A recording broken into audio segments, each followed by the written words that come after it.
Hi welcome back to my channel. ನಾನು ಅಶು. ಹಬ್ಬದ ಕೆಲಸ ಅಂತ ಈಗಲಿಂದನೇ ಸ್ಟಾರ್ಟ್ ಮಾಡ್ಕೊಂಬಿಟ್ಟಿದ್ದೀನಿ. ಏನಕ್ಕೆ ಅಂದರೆ ಹಬ್ಬ ಮಂಗಳವಾರ ಬಿದ್ದಿದೆ ಮತ್ತು ಇನ್ನು ಸೋಮವಾರ ಹುಣ್ಣಿಮೆ ಇದೆ.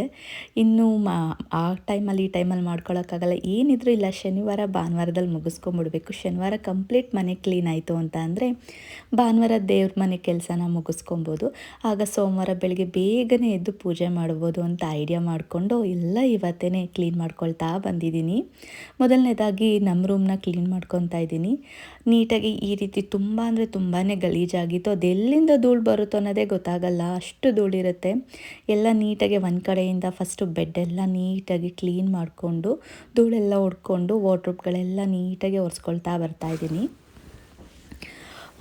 ಎಲ್ಲ ನಾವು ಹಬ್ಬದ ಟೈಮಲ್ಲೇ ಮಾಡ್ತೀವಿ. ಹಬ್ಬ ಇನ್ನೊಂದು ದಿನ ಇದೆ ಅನ್ನಂಗೆ ಮಾಡ್ತೀವಿ ಅಂದರೆ ಆಗಲ್ಲ. ವಾರನೂ ನೋಡ್ಕೊಬೇಕು, ಧೂಳು ಹೊಡಿಯೋದನ್ನು ನೋಡ್ಕೊಬೇಕಲ್ವ. ಇನ್ನು ಮಂಗಳವಾರ ಈ ಸಲ ಹಬ್ಬ ಬಿದ್ದಿದೆ, ಇನ್ನು ಹುಣ್ಣಿಮೆ ಸೋಮವಾರನೇ ಬಿದ್ದಿದೆ. ಏನೂ ಮಾಡೋಕ್ಕಾಗಲ್ಲ. ಅಟ್ಲೀಸ್ಟ್ ಇಲ್ಲ ಅಂದರೆ ಹುಣ್ಣಿಮೆ ಸೋಮವಾರ ಬಿದ್ದಿಲ್ಲ ಅಂತಂದರೆ ಸೋಮವಾರ ದಿನ ಪೂಜೆ ಕೆಲಸ ಮಾಡ್ಕೊಬೋದಿತ್ತು. ಅದರಿಂದ ಒಂದು ಸ್ವಲ್ಪ ಬೇಗ ಮಾಡ್ಕೊಬೇಕು ಅಷ್ಟೇ. ಪ್ಲ್ಯಾನಿಂಗ್ ಮಾಡ್ಕೊಂಡು ಬೇಗ ಬೇಗ ಮಾಡ್ಕೊಳ್ತು ಅಂತಂದರೆ ನಮಗೆ ಈಸಿ ಆಗುತ್ತೆ. ಅದರಿಂದ ನಾನು ಕೂಡ ಎಲ್ಲನೂ ಮುಗಿಸ್ಕೊತಾ ಇದ್ದೀನಿ. ಇನ್ನು ಮಿರರೆಲ್ಲ ತುಂಬ ಅಂದರೆ ತುಂಬಾ ಗಲೀಜಾಗಿತ್ತು. ಮಿರರ್ನ ತುಂಬ ಗಲೀಜಾಗಕ್ಕೂ ಬಿಡಬಾರ್ದು. ಇನ್ನು ಮಕ್ಕಳು ಅವರೇ ರೆಡಿ ಆಗೋದ್ರಿಂದ ಅದು ಮುಟ್ಟೋದು ಇದು ಮುಟ್ಟೋದು ಆಗಿರುತ್ತೆ. ಅದರಿಂದ ಗಲೀಜು ಆಗ್ತಾನೇ ಇರುತ್ತೆ. ನಾನು ವಾರಕ್ಕೆ ಒಂದು ಸಲನಾದರೂ ಎಲ್ಲನೂ ನೀಟಾಗಿ ಕ್ಲೀನ್ ಮಾಡ್ಕೊತಾ ಇರ್ತೀನಿ. ಅದಕ್ಕೆ ಅಷ್ಟು ಗಲೀಜು ಏನೂ ಇರಲಿಲ್ಲ ಅಂತ ಅನ್ನಿಸ್ತು. ಕೆಲವೊಂದು ಬೇಡದೇ ಇರೋದನ್ನೆಲ್ಲ ಬಿಸಾಡಿ ನೀಟಾಗಿ ಎಲ್ಲನೂ ಧೂಳು ಹೊಡ್ಕೊಳ್ತಾ ಮಾಡ್ಕೊಂಬಿಡ್ತೀನಿ. ಅಂದರೆ ಈ ಒಂದು ರೂಮ್ ಕ್ಲೀನ್ ಆಯಿತು ಅಂತ ಅಂದರೆ ಅದ್ರ ಧೂಳು ಹೊಡಿಯೋದು, ಅದ್ರ ಕಸ ಅಲ್ಲೇ ಗುಡಿಸ್ತೀನಿ. ಆಮೇಲೆ ಒಟ್ಟಾರೆ ಕಸ ಗುಡಿಸ್ಕೊಂಡು ಬರೋಕ್ಕೆ ಈಸಿ ಆಗುತ್ತೆ. ಕಾಲಿಗೆ ಏನೂ ಸಿಗಲ್ಲ, ಧೂಳು ಅಷ್ಟು ಸಿಗುತ್ತೆ ಅಂತ ಅನಿಸಲ್ಲ. ಅದಕ್ಕೆ ಆ ರೀತಿ ಮಾಡ್ಕೊಂಬಿಡ್ತೀನಿ. ಇನ್ನು ವ್ಯಾಕ್ಯೂಮ್ ಹಿಡ್ಕೊಂಡು ಮಾಡ್ಕೊಳ್ತಾ ಬಂದರೆ ಲೇಟ್ ಆಗುತ್ತೆ ಅಂತ ನಾನು ಈ ರೀತಿ ಮಾಡ್ಕೊಂಬಿಡ್ತೀನಿ. ಹಸ್ಬೆಂಡ್ ಏನಾದ್ರು ಹೆಲ್ಪ್ ಮಾಡಿದಾಗ ಮಾತ್ರ ವ್ಯಾಕ್ಯೂಮಲ್ಲಿ ಬಳಸ್ಕೊಳ್ತಾ ಹೋಗ್ತೀನಿ. ಅದು ಇನ್ನೂ ಸ್ವಲ್ಪ ಬೇಗ ಆಗುತ್ತೆ ಅಷ್ಟೇ. ಇನ್ನು ನಮ್ಮ ರೂಮ್ದೆಲ್ಲ ಕಂಪ್ಲೀಟಾಗಿ ಮುಗೀತು. ಇಷ್ಟು ಧೂಳಿತ್ತು, ಇನ್ನು ಮತ್ತೆ ಬರುತ್ತೆ. ಇದು ಸುಮ್ಮನೆ ಜಸ್ಟು ಹಾಗಾಗಿ ಮೇಲ್ಮೇಲೆ ಅಷ್ಟೇ ಗುಡಿಸ್ಕೊಂಡಿರೋದು, ನೀಟಾಗಿ ಗುಡಿಸ್ದಾಗ ಬರುತ್ತೆ. ಅದಾದಮೇಲೆ ಕಂಪ್ಲೀಟಾಗಿ ರೂಮ್ ಈ ರೀತಿ ಕಾಣಿಸ್ತಾ ಇದೆ. ನೀಟಾಗಿ ಕ್ಲೀನ್ ಆಯಿತು ಅಂತ ಅಂದರೆ ನೀವು ನೋಡ್ತಾ ಇರ್ಬೋದು ಎಷ್ಟು ಚೆನ್ನಾಗಿ ಕಾಣಿಸ್ತಾ ಇದೆ ಅಂತ. ನನಗೊಂದು ಇದು ಬೆಡ್ಗಳು ಯಾವಾಗಲೂ ಟೈಟಾಗಿ ಫಿಟ್ಟಾಗಿ ಇರಬೇಕು, ಇಲ್ಲ ಅಂತಂದರೆ ಅಷ್ಟು ಇಷ್ಟ ಆಗಲ್ಲ. ಅದಕ್ಕೆ ಯಾವಾಗಲೂ ಆ ರೀತಿ ಹಾಕ್ಕೊಳ್ತೀನಿ. ಇನ್ನು ಇಲ್ಲಿ ಮಕ್ಕಳ ರೂಮ್ಗೆ ಬಂದೆ. ನೋಡಿ ಯಾವ ರೀತಿ ಹರಡ್ಕೊಂಡಿದ್ದಾರೆ. ಏನೂ ಅಷ್ಟು ಈ ಟೈಮಲ್ಲಿ ಸ್ವಲ್ಪ ವರ್ಕ್ ಜಾಸ್ತಿ ಇರುತ್ತೆ. ಇಬ್ರಿಗೂ ವರ್ಕ್ಶೀಟ್ಗಳು ನಡೀತಾ ಇದೆ. ಅದರಿಂದ ಏನು ಅವರೂ ನೀಟಾಗಿ ಇಟ್ಕೊಂಡಿರಲಿಲ್ಲ. ನಾನೇ ಎಲ್ಲ ನೀಟಾಗಿ ಧೂಳು ಹೊಡೆದು ಎಲ್ಲನೂ ಕ್ಲೀನ್ ಮಾಡ್ಕೊಂಡು ಬಿಡೋಣ ಅಂತ ಅಂದ್ಬಿಟ್ಟು ಮಾಡ್ತಾಯಿದ್ದೀನಿ.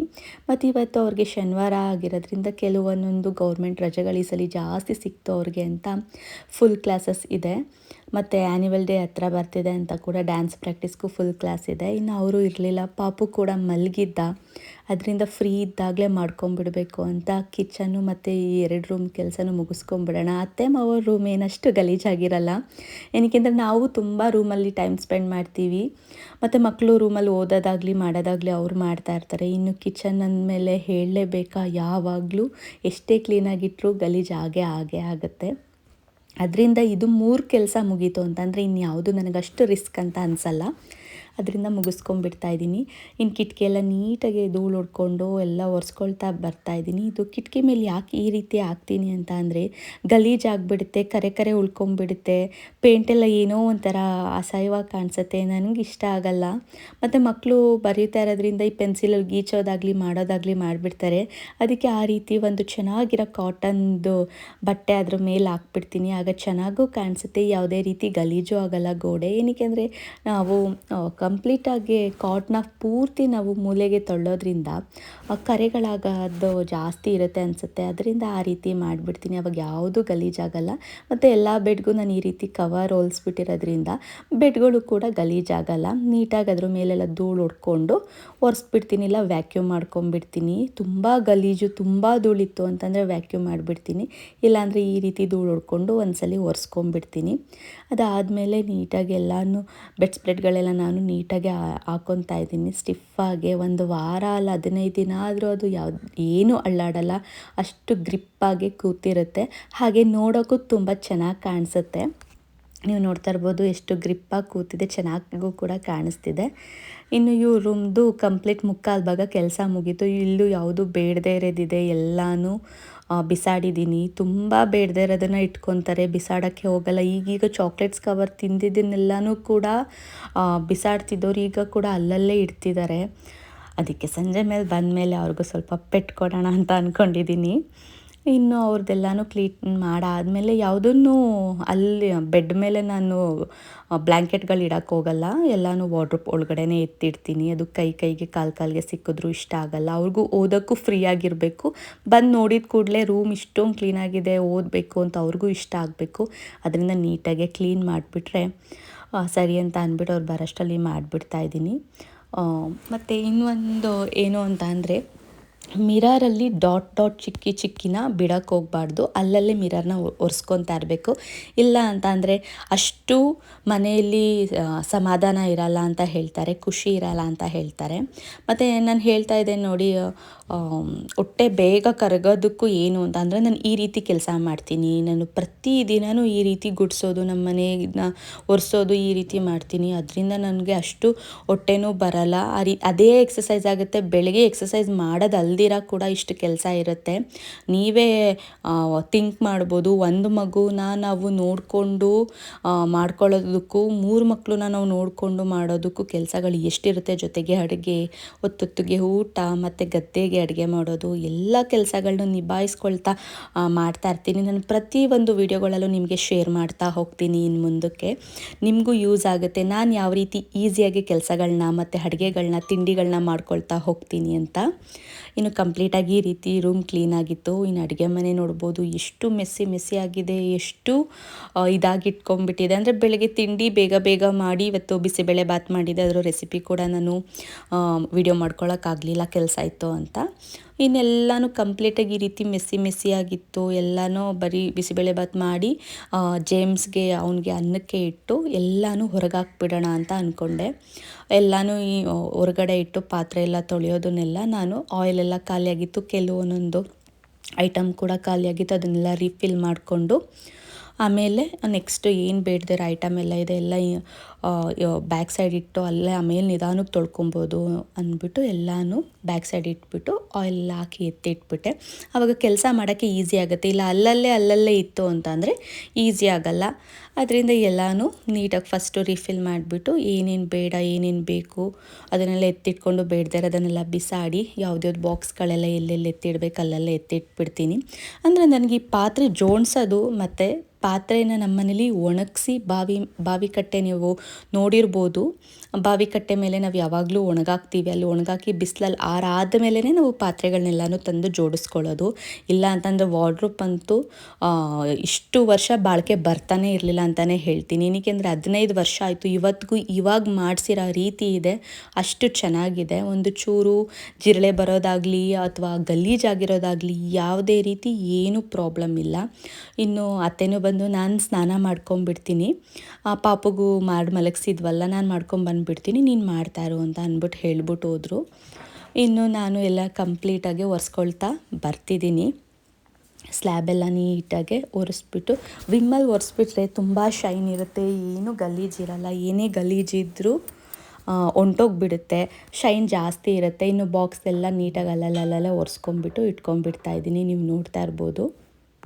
ಮತ್ತು ಸುಮಾರು ಜನ ಕೇಳಿದ್ರಿ, ತುಂಬ ಚೆನ್ನಾಗಿದೆ ಬಾಕ್ಸು, ಎಲ್ಲಿ ತೊಗೊಂಡ್ರಿ ಕಂಟೈನರ್ ಬಾಕ್ಸ್ಗಳನ್ನೆಲ್ಲ ಅಂತ ಹೇಳ್ತಾಯಿದ್ರಿ. ನಾನು ಬಂದು ಅಮೆಝಾನಲ್ಲಿ ಪರ್ಚೇಸ್ ಮಾಡಿದ್ದು. ನನಗೆ ಒಂದೇ ಸೈಜ್ಗೆ ಒಂದೇ ಲೆವೆಲ್ಗೆ ಸಿಗಬೇಕು ಅಂತ. ಅಂದರೆ ನೀವು ನೋಡಿರ್ಬೋದು ಇವಾಗ ಆ ಒಂದು ಶೆಲ್ಫು ಪೂರ್ತಿ ನಾನು ಒಂದೇ ಲೆವೆಲ್ಗೆ ಇಟ್ಟಿದ್ದು. ನನಗೆ ಅಷ್ಟು ಬಾಕ್ಸು ಬೇಕಾಗಿತ್ತು ಅಂತ ಅದನ್ನು ಅಲ್ಲಿ ಬೈ ಮಾಡಿದ್ದು. ನನಗೆ ಆಫರಲ್ಲಿ ಸಿಕ್ತು.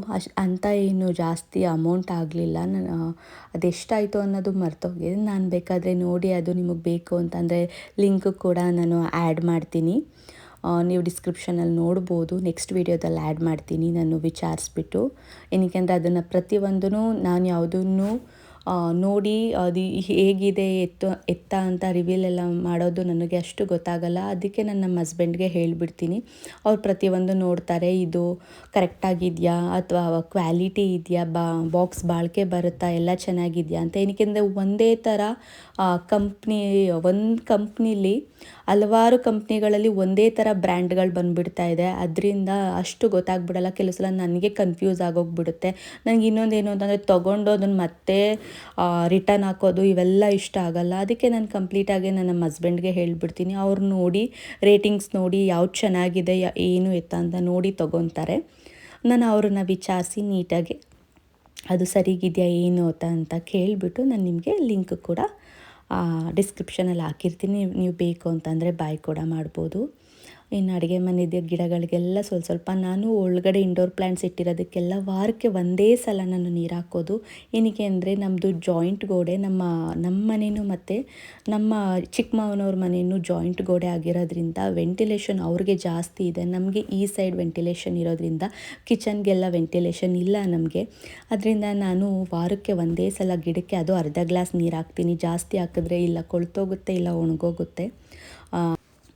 ಅದರಿಂದ ಈ ರೀತಿ ಮಾಡ್ಕೊಳ್ತೀನಿ. ವಾರಕ್ಕೆ ಒಂದು ಸಲ ಹಾಕ್ಕೊಳ್ತೀನಿ. ಮತ್ತು ನನ್ನದು ಕಂಪ್ಲೀಟ್ ಅಡುಗೆ ಮನೆ ಕೂಡ ಕ್ಲೀನ್ ಆಯಿತು. ಎಲ್ಲನೂ ನೀಟಾಗಿ ಕ್ಲೀನ್ ಮಾಡಿದೆ. ನಾವು ಎಲ್ಲನೂ ತೋರಿಸ್ಕೊಳ್ತಾ ಹೋದಷ್ಟು ಲಾಂಗ್ ವೀಡಿಯೋ ಆಗುತ್ತೆ. ನಿಮಗೆ ಬರೀ ಕಿಚನ್ನೇ ನಾನು ಯಾವ ರೀತಿ ಈಸಿಯಾಗಿ ಕ್ಲೀನ್ ಮಾಡ್ಕೊಳ್ತೀನಿ ಅಂತ ವೀಡಿಯೋ ಬೇಕು ಅಂತಂದರೆ ನನಗೆ ಕಮೆಂಟ್ ಮಾಡಿ. ಖಂಡಿತವಾಗ್ಲೂ ನಾನು ವೀಡಿಯೋನ ಶೇರ್ ಮಾಡ್ತೀನಿ. ಮತ್ತು ಇವತ್ತು ನಾನು 2 ರೂಮ್ ಮತ್ತು ಕಿಚನ್ ಎರಡನ್ನೂ ಕೂಡ ನೀಟಾಗಿ ಕ್ಲೀನ್ ಮಾಡಿಕೊಂಡೆ. ಇನ್ನು ನಾಳೆ ದೇವ್ರ ಮನೆ ಕ್ಲೀನ್ ಮಾಡೋದನ್ನು ಕೂಡ ವಿಡಿಯೋ ಅಪ್ಲೋಡ್ ಮಾಡ್ತೀನಿ. ಅದು ಭಾನುವಾರ ಮಾಡಬೇಕು ಅಂತ ಅಂದ್ಕೊಂಡಿದ್ದೀನಿ. ಇನ್ನು ಈ ರೀತಿ ಕಿಚನ್ ಎಲ್ಲ ಕ್ಲೀನ್ ಮಾಡಾದಮೇಲೆ ಈ ರೀತಿ ಕಾಣಿಸ್ತಾ ಇದೆ. ನೀವು ನೋಡ್ತಾ ಇರ್ಬೋದು ಎಷ್ಟು ಚೆನ್ನಾಗಿ ಕಾಣಿಸ್ತಾ ಇದೆ ಈಗ ಅಂತ. ಈಗ ನೋಡೋಕ್ಕೆ ಚೆಂದ, ಅಡುಗೆ ಮಾಡೋಕ್ಕಂತೂ ಇನ್ನೂ ಖುಷಿ ಆಗುತ್ತೆ. ನನಗೆ ಯಾವಾಗಲೂ ಇಷ್ಟು ನೀಟಾಗಿ ಕ್ಲೀನಾಗಿದ್ರೇ ಖುಷಿ ಆಗೋದು. ನೋಡಿದ ಕೂಡಲೇ ಏನು ಅಡುಗೆ ಮಾಡಬೇಕು ಅಂತ ಮನ್ಸಿಗೆ ಅನ್ನಿಸ್ಬೇಕು. ಮತ್ತು ಅನ್ನಪೂರ್ಣೇಶ್ವರಿಗೂ ಕೂಡ ಖುಷಿ ಆಗಬೇಕು. ಮತ್ತು ಜ್ಯೇಷ್ಠಲಕ್ಷ್ಮಿ ಹೊರಗಡೆ ಹೋಗಬೇಕು ಅಂತ ಅಂದರೆ ನಾವು ಈ ರೀತಿ ಯಾವಾಗಲೂ ಕ್ಲೀನಾಗಿ ನೀಟಾಗಿ ಮನೇನ ಆದಷ್ಟು ಇಟ್ಕೊಬೇಕು. ಆಗ ಮನಸ್ಸಿಗೂ ಸಮಾಧಾನ ಆಗುತ್ತೆ. ನಾವು ಏನು ಕೆಲಸ ಮಾಡೋಕ್ಕೂ ಖುಷಿ ಆಗುತ್ತೆ. ಮತ್ತು ಯಾರೆಲ್ಲ ನನ್ನ ಚಾನಲ್ಗೆ ಸಬ್ಸ್ಕ್ರೈಬ್ ಆಗಿಲ್ಲ ಪ್ಲೀಸ್ ಸಬ್ಸ್ಕ್ರೈಬ್ ಆಗಿ, ಲೈಕ್ ಮಾಡಿ, ಶೇರ್ ಮಾಡಿ. ಶ್ರೀ ತ್ರಿಪುರ ವಾಸಿನಿ ವ್ಲಾಗ್ಸ್ನ ಸಬ್ಸ್ಕ್ರೈಬ್ ಮಾಡಿ, ಸಪೋರ್ಟ್ ಮಾಡಿ. ನಿಮ್ಗೆ ಇನ್ಯಾವ ಥರ ವೀಡಿಯೋಸ್ ಬೇಕು, ಬ್ಯೂಟಿ ಟಿಪ್ಸ್ ಬೇಕಾ ಅಥವಾ ಪ್ರೆಗ್ನೆಂಟ್ ರಿಲೇಟೆಡ್ ವೀಡಿಯೋಸ್ ಬೇಕಾ, ನಿಮ್ಗೆ ಯಾವ ಥರ ಬೇಕು ಆ ವೀಡಿಯೋಸ್ ನಾನು ವಿಡಿಯೋ ಮಾಡಿ ಹಾಕ್ತೀನಿ. ನೀವು ನನಗೆ ಒಂದು ಕಮೆಂಟ್ ಮಾಡ್ಬೋದು. ಯಾವ ಥರ ರೆಸಿಪಿ ಬೇಕು ಅಂತಲೂ ನೀವು ಹೇಳ್ಬೋದು. ನಾನು ಆ ವಿಡಿಯೋನ ಮಾಡಿ ಹಾಕ್ತೀನಿ. ಹೀಗೆ ಸಪೋರ್ಟ್ ಮಾಡಿ. Thank you.